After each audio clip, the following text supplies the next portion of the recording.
जी नमस्कार, मेरा नाम अतुल रंजन है और हमारे साथी नीतीश नंदन जी है। हम अभी आ चुके हैं जन स्वराज के कैंप में जो बेगूसराय के जीडी कॉलेज में लगी हुई है। यह यात्रा पिछले 433 दिन से चलकर यहाँ पे पहुंची है और हम आपको समझाने का प्रयास करेंगे और दिखाने का प्रयास करेंगे कि ये कैंप में क्या क्या होता है, कौन कौन लोग बात करते हैं, लोग रहते कैसे हैं। अभी आसपास यहाँ पे संस्थापक सदस्य बन रहे हैं, तो वहाँ पे संस्थापक सदस्य कौन बन सकते हैं, क्या प्रोसेस है संस्थापक सदस्य बनने का, वहाँ पे चलकर समझने का प्रयास करते हैं।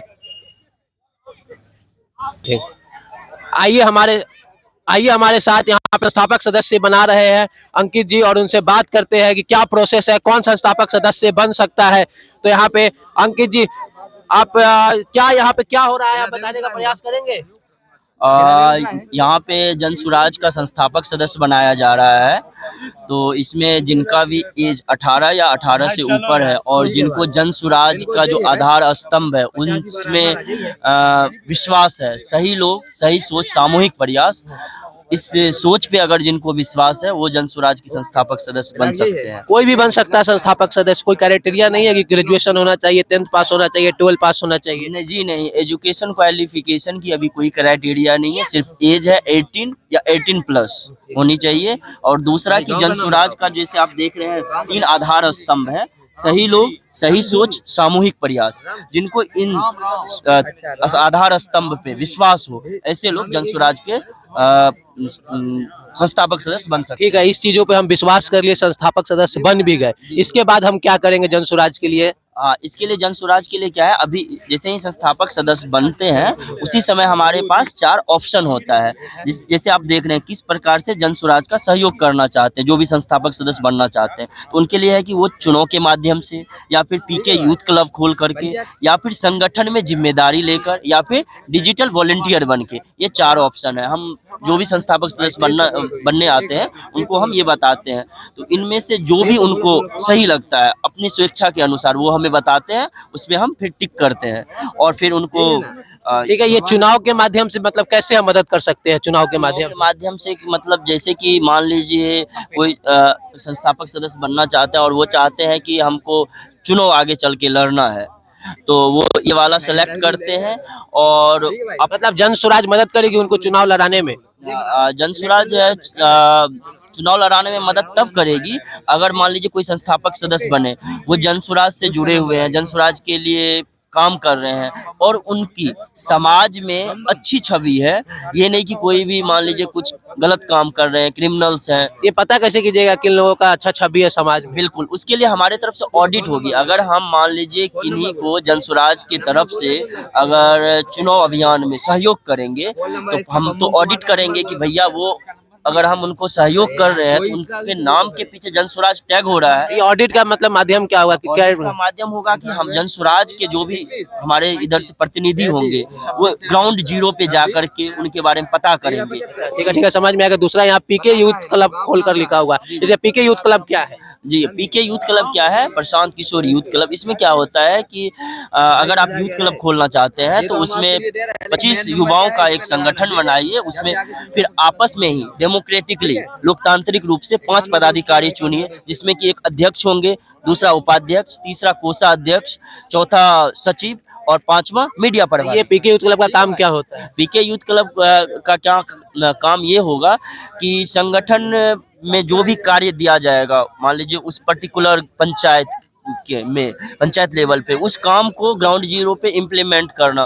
किस तरह का काम हो सकता है। किस तरह का, जैसे कि मान लीजिए उदाहरण के रूप हम में लेते हैं, जैसे हमारे यहाँ कैंप में एक कार्यक्रम चलता है, उसको बोलते हैं जन सुराज युवा उन्नति उत्सव, है ना। जैसे हम कैंप में करवाते हैं, उसमें क्या करते हैं, हम अपने यहाँ 8, 9, 10, 11, 12 के बच्चों को इनवाइट करते हैं कोचिंग या स्कूल से। फिर उनका यहाँ पे क्विज कंपटीशन, कुछ कल्चरल एक्टिविटी, कुछ स्पोर्ट्स समझ में। संगठन में जिम्मेदारी लेकर क्या कंप्लीट सुन लीजिए, तो यहाँ पे करवाते हैं। तो इसी रूप को अगर हम मान लीजिए यूथ क्लब के माध्यम से पूरे बिहार में करवाना चाहते हैं तो इस तरह का कार्य उनको दिया जाएगा कि वो अपने यहाँ कोचिंग इंस्टीट्यूट, स्कूल में जा करके वहाँ पे स्टूडेंट से बात करें, वहाँ पे ये क्विज कंपटीशन वगैरह ऑर्गेनाइज करवाए। एक तो ये हुआ, बाकी और भी कार्य ठीक है, संगठन में कैसे जिम्मेदारी लेकर? संगठन में जिम्मेदारी का ये हो सकता है कि जैसे आप यहाँ देखते होंगे हमारे बहुत सारे पदयात्री भाई हैं जो कि 2 अक्टूबर 2022 से जुड़े हुए हैं, कुछ लोग बाद में भी आए हुए हैं, इस पदयात्रा में जुड़े हुए हैं। तो अगर संगठन में जिम्मेदारी लेना चाहते हैं तो वो पदयात्री के रूप में आएंगे और यहाँ पे रहेंगे। उसके बाद अलग अलग टीम है उसमें काम करेंगे और फिर उस हिसाब से उनकी जितनी भी क्षमता शक्ति होगी। अच्छा, ये पदयात्री मतलब कोई भी आदमी आ सकता है संगठन में, यहाँ पे रह सकता है और काम कर सकता है किसी भी टीम में, कुछ ऐसा है क्या? बिल्कुल बिल्कुल, वो जैसे ही आप कोई नए लड़के या फिर युवा कोई भी आए अपने यहाँ और वो यहाँ पे पदयात्रा में सम्मिलित हुए और उसके बाद अलग अलग टीम है, उस टीम में वो काम उनको पहले इंडक्शन ओरिएंटेशन इंडक्शन करवाया जाएगा कि ये अलग अलग टीम है और इन अलग अलग टीमों का ये फंक्शन है ना, उनको समझाया जाएगा। फिर उसके हिसाब वो अपने अनुसार सेलेक्ट करेंगे कि हमको इस टीम में काम करना है या फिर कुछ कुछ दिन अलग अलग। कौन कौन सी टीम है यहाँ पे, कैसे काम करती है, कुछ समझा सकते हैं? बिल्कुल बिल्कुल, जैसे कि आप देख सकते हैं हमारे यहाँ एक तो स्टार्टिंग ही बताए कल्चरल का, वो है जन स्वराज युवा उन्नति उत्सव, उसमें बच्चों का कुछ कंपटीशन वगैरह करवाते हैं।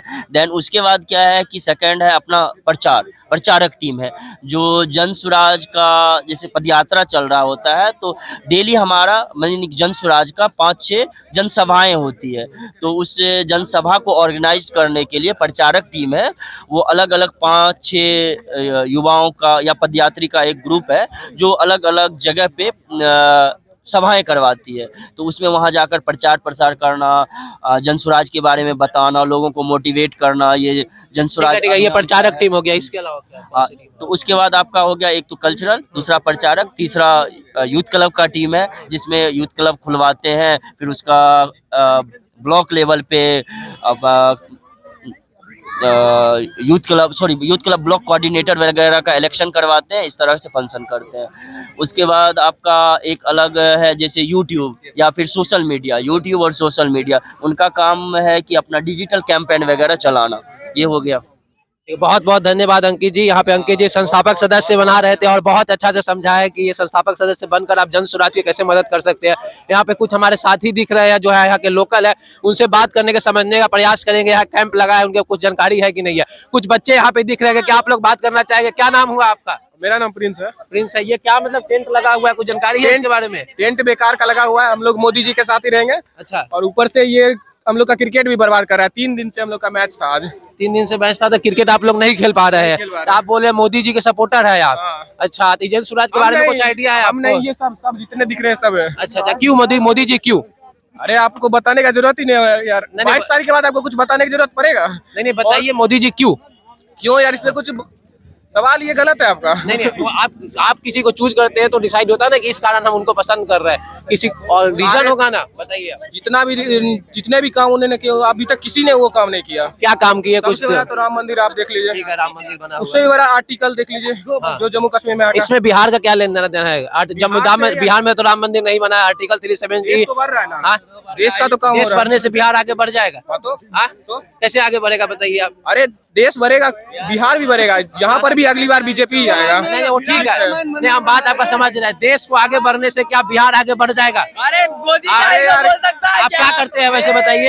आई एम स्टूडेंट है। मतलब कौन सी क्लास में पढ़ते हैं? ग्रेजुएशन में है? अभी 11th में। 11th में है। अच्छा, तो यहाँ पे जो पढ़ाई लिखाई होता है कौन सी स्कूल में पढ़ते हैं? यहीं पे सेंट पॉल दिख रहा है, वहाँ देख लीजिए। सेंट पॉल से आप पढ़ते हैं? यहाँ पे स्कूल में अच्छी पढ़ाई हो रही है? आप तो सीबीएसई स्कूल से पढ़ते हैं, सरकारी स्कूल में? ICSE। आप कभी सरकारी स्कूल में किसी स्कूल में गए हैं? हाँ। क्या वहाँ की क्या स्थिति? बिल्कुल खराब स्थिति है। हाँ? कोई हालत। किसका काम है सही करना? सरकार का, इसीलिए तो बोल रहे हैं अभी नीतीश सरकार कुछ कर। यहाँ पे बीजेपी नहीं थी सरकार में? अभी तक तो नहीं थी, अब इस साल होगा ही। बीजेपी सरकार में बिहार में कभी भी नहीं थी? हाँ, तो उस समय उन्होंने क्यों नहीं काम किया यहाँ के लिए? उस समय काम हुआ, लेकिन इससे पहले लालू यादव भी वही काम कर रहे थे, ये भी यही काम है, सेम टू सेम बात है। आपको नहीं लगता है कि बिहार में, जैसे कि हम लोग को बताया जाता है कि बिहार के लोकतंत्र का जो पावर है वो वोट सही मुद्दा पे दीजिएगा तो कुछ काम होगा? जैसे आप राम मंदिर पे वोट दिए तो राम मंदिर बन रहा है, लोग 4 kg अनाज पे वोट देता है, 4 kg अनाज मिल रहा है। आपको लगता है कि बिहार में वोट शिक्षा और रोजगार पे मिलना चाहिए, क्या लोगों को करना चाहिए? आपको लगता है? तो जन स्वराज यही प्रयास कर रहा है लोगों को समझाने का कि आप घर घर जाकर प्रयास कर रहा है कि वोट आप किसी को भी दीजिए, लेकिन सही मुद्दा शिक्षा और रोजगार पे वो चाहे वोट बात कीजिए। हाँ, क्या नाम हुआ आपका? आप कहाँ से? अरे भाई, आपका क्या नाम हुआ? कहाँ मैं मुजफ्फरपुर का रहने वाला हूँ। क्या नाम हुआ? अपना परिचय दीजिए, फिर आगे बात करेंगे। हाँ हाँ, इंटरेस्टेड नहीं है आप लोग? कोई इसमें से बात करना चाहेंगे? हाँ हाँ, बात कीजिएगा, कुछ बात करना चाहेंगे? तो आप देख रहे थे नीतीश के साथी और हम थे अतुल, कुछ बच्चों से बात किए और यहाँ पे कुछ 11th क्लास के बच्चे पढ़ रहे हैं और देखिए बिहार के बच्चे बच्चे में राजनीति का खून है। वो बोल रहे हैं यहाँ पे बीजेपी, अभी जीवन में एक बार भी वोट वो नहीं किए होंगे, लेकिन बोल रहे हैं बीजेपी ये पूरे बिहार में है। धन्यवाद।